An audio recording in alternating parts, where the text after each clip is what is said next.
Sure. What are you learning as people post on Vermont Futures? Are themes coming up? Sure. And there are a number of themes. Certainly, concern over jobs. And I don't think you needed a website to know that. Right. You just need to do what I've been doing over the last several months, which is traveling across the state and talking to Vermonters. And then there are some interesting ideas of what are the critical components to attract jobs to this state. There's a lot of posts that have to do with leveraging our brand as a green state, not only Green Mountain State, but as a green state, to become a leader in renewable energy technology. We already have a cluster of companies that work in that area, but we can do more, and we can be intentional, support the efforts of people like Dan Fogel at UVM that's trying to make UVM a leader in renewable energy and become a beacon of green technology and walk the walk as an institution, all the way down to Green Mountain College, which is a small private institution in Poultney that's done the same kind of niche branding.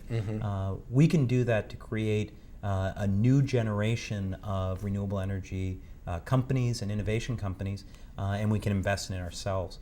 The other is the critical importance of bringing high-speed internet connectivity to the last mile of our state. It is the electricity of our time, and George Aiken didn't bring electricity to the last, and he didn't do it because it was profitable. Right. He did it because it was the right thing to do to create opportunity for all Vermonters. Logic Associates, the company that I worked for, was founded in a barn. Google was created in a garage. If we don't have high-speed internet to the barn, to the garage, we're not going to create new innovation companies.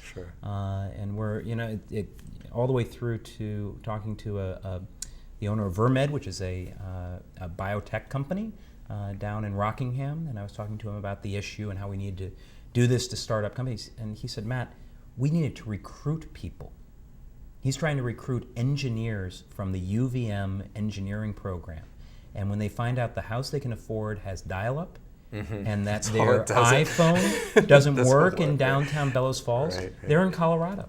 Because UVM does a superb job of creating top-of-the-line engineers, and they have a choice of anywhere, and they're leaving because we're not making that investment. We have to make it, we can make it, and the work that I've done at Google has shown me that it's not as expensive as people think, and we can attract private sector capital to make it happen. Now, does Google physically lay line, or are they involved at sort of that level of spreading the gospel, so to speak? So we haven't been, but as many people in Vermont have seen, we announced that we're actually going to do some demonstration projects across the country. And there are communities all across the country that are putting in their proposals, including a number of them in Vermont, and I believe actually Vermont as a state is putting in a proposal.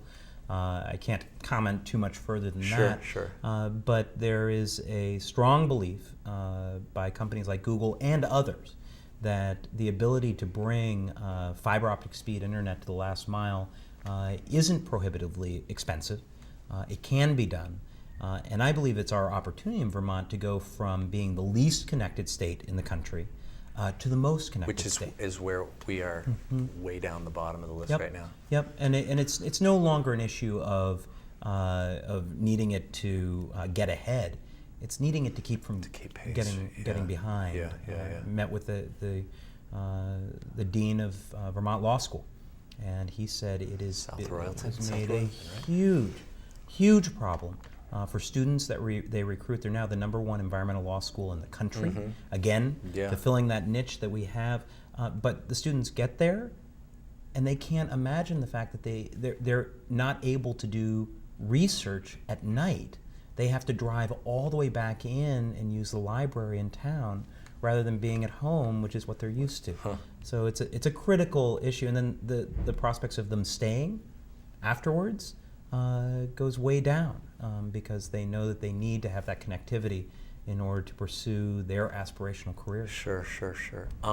Before we get into other issues, just in terms of the internet, I am requesting each candidate pledge that they will not engage in anonymous tactics on the web, that any posting that's done is clearly by the campaign in question. So is that an easy thing to do? I mean, you think absolutely. No. And look, I'm someone who believes strongly in the power of the democracy on the web, and in order to make that leap, you have to make the leap for being a good online citizen. Right. And I am happy to do that. Thank you. Happy to be out there being very clear. Sometimes it gets a little confusing whether I'm posting something on the Facebook site or someone from my team. Right. But we try to do it with clarity of what person we're writing it in, so that people know. Right. But this is a time for us to step forward with our best ideas, and it is important to differentiate. And if you have criticisms of someone, you need to be able to stand by it. Right. But no, my campaign surely pledges not to do those kinds of tactics. Right. And it was never in doubt, but I just want No, all the very helpful. Democratic candidates on record. Absolutely. So that if any funny business goes on, it's clear where it's coming from. Absolutely. Absolutely.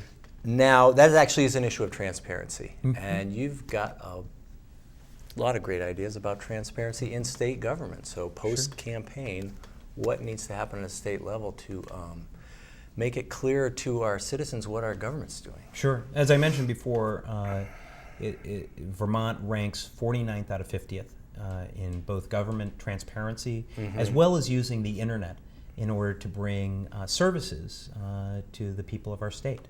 Okay, the state's use of the internet too. Okay. And we can do better than that, and we need to. We are facing some structural deficits that come from trying to run government the same way we've been running it for really 30 years. And that needs to change, and there are opportunities to do so. There are ways that we can do things like move away from buying and servicing thousands of servers all over the state to doing something called cloud computing, which I know there's some people who have some concerns about it. Okay. But cities like Washington, D.C. and Los Angeles and Orlando that have populations approximately the size of the state of Vermont, if not larger, have saved millions and millions of dollars by basically having their basic business activity like email and calendar sitting on other servers that are elsewhere and outsourcing it. Okay. It's much, much cheaper, it's faster, and it also allows for collaboration. So imagine being able to actually submit your DMV paperwork online, or if you're a business person, being able to see where your permit is in real time, and what are the steps that are coming up and what needs to happen in order to make it work. Then take it a step further and imagine the metrics that we set for performance in the state, for the speed of getting a permit done, for being able to interact with the community, even in terms of job creation. Imagine if those were all public and you could see how people are doing. Imagine if there was once a month an opportunity for people to post their questions directly to the governor or perhaps the secretary, and then you vote on them, and the top questions are all open to the public to see, and that secretary or the governor would take the questions from the top. Great. Those are things that we can do to help make it more interactive, and then even further, the first thing would be to allow for someone to be able to email back and forth with an application for a permit or something else. But imagine if a state employee was able to actually share a document online with someone and say, oh, you forgot to fill in this particular section, fill it in right here. And then they filled it in and hit OK, and it was there. Rather than it having to certainly be a paperwork back and forth, much less having to email. It's an email box, you have to redo it, you have to send it back. The physically coming into Montpelier, or any of that. Yeah. There's huge potential for us to go from one of the worst in the country to first in the country in that kind of transparency and access.